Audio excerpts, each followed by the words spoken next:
샬롬, 오늘의 양식 정성리입니다. 오늘 말씀은 시편 131편 2절 말씀입니다. 실로 내가 내 영혼으로 고요하고 평안하게 하기를 젖된 아이가 그의 어머니 품에 있음 같게 하였나니 내 영혼이 젖된 아이와 같도다. 오늘은 만족을 얻기라는 제목으로 함께 나눕니다. 어느 정신과 의사가 자신의 상담 칼럼에서 야심찬 계획을 추진하다가 시리에 빠져 슬퍼하고 있는 브렌다라는 독자에게 답변했습니다. 그의 말은 직설적이었습니다. 그는 인간은 행복하도록 설계된 것이 아니라 오직 생존하고 번식하도록 설계되었다고 했습니다. 그리고 인간들은 우리를 약올리며 이리저리 피해 날아다니는 만족이라는 나비를 계속 붙잡지도 못하면서 쫓아다녀야만 하는 저주를 받았다고 덧붙였습니다. 나는 그 정신과 의사의 염세적인 말을 읽은 브렌다의 심정이 어땠을지, 그리고 대신 시편 131편을 읽었다면 그녀가 어떻게 다르게 느꼈을지 궁금합니다. 다윗은 어떻게 우리가 만족을 얻을 수 있는지 안내해주고 있습니다. 그는 왕의 야망을 내려놓고 겸손한 자세로 시작합니다. 그리고 인생의 큰 질문과 씨름하는 것도 중요하지만 그것들도 또한 내려놓습니다. 그런 다음 그는 하나님 앞에서 마음을 평온하게 하며 미래를 그분의 손에 맡깁니다. 그 결과는 아름답습니다. 다윗은 젖된 아이가 자기 어머니 품에 고요히 누워 있는 것 같다고 말합니다. 우리가 사는 험한 세상에서는 만족이라는 것이 손에 잡히지 않는 것처럼 느낄 때가 많습니다. 빌립보서 4장 11절에서 13절에서 바울 사도는 만족은 배워서 알게 되는 것이라고 말합니다.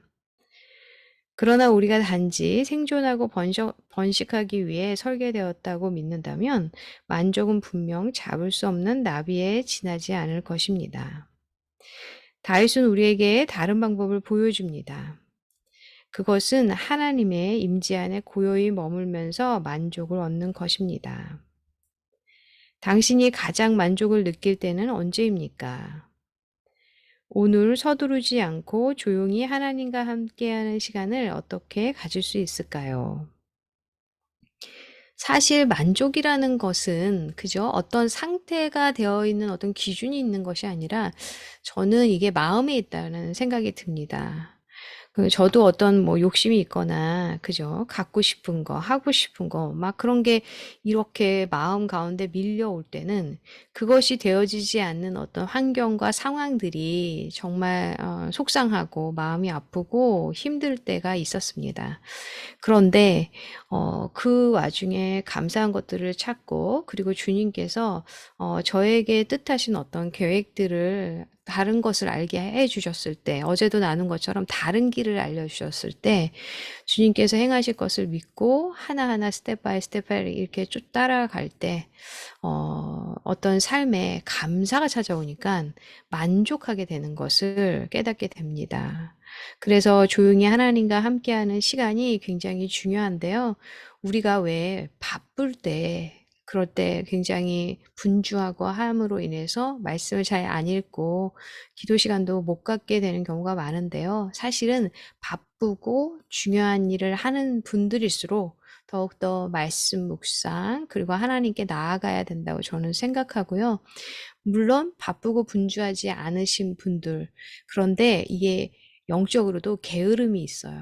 그래서 우리가 그럴 때에도 그런 분들도 항상 하나님의 말씀을 붙잡고 나아갈 때 주님께서 우리에게 깊은 그 만족함을 주시고 그것에서 오는 행복과 감사를 느끼게 하는 것을 깨닫게 됩니다.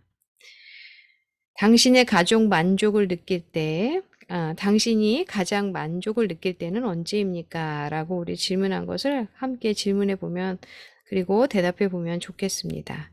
사랑의 하나님, 가장 깊은 진정한 만족의 깊은 샘물이신 주님 안에서 제가 쉼을 얻습니다. 아멘. 저희가 주님 안에서 쉼을 얻는다는 것은 그저 주님 안에서 만족하고 감사하는 것이라고 저는 다시 한번 말씀을 드리고 싶고요.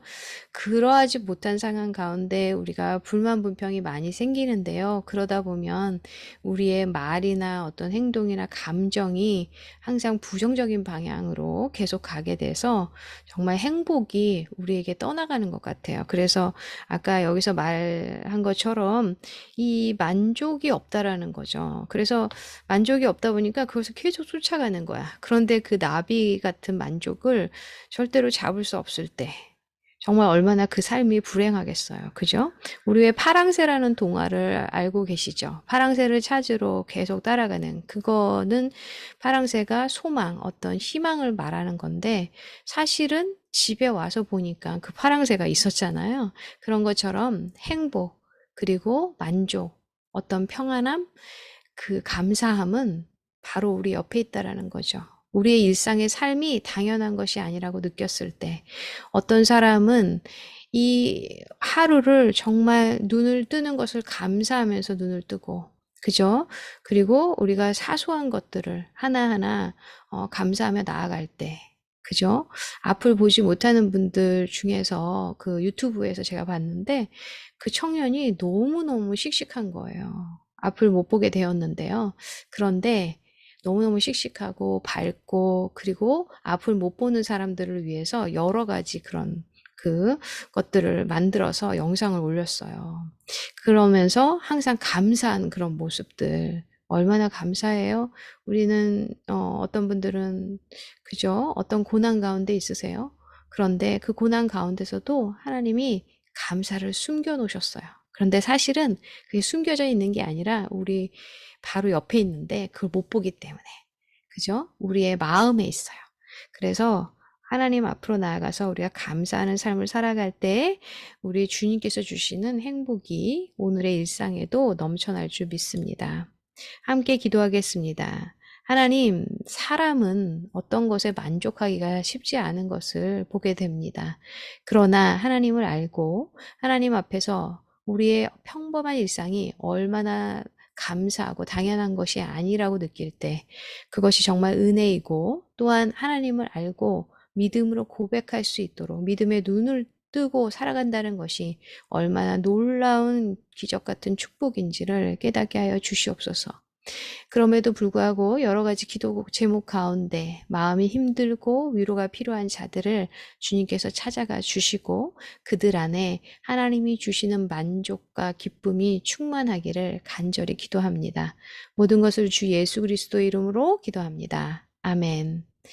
오늘도 주님과 함께 동행함으로 인해서 감사가 넘치고 만족의 그 물이 흘러가는 그래서 기쁨이 되는 그런 하루가 되기를 축복하고 기도합니다.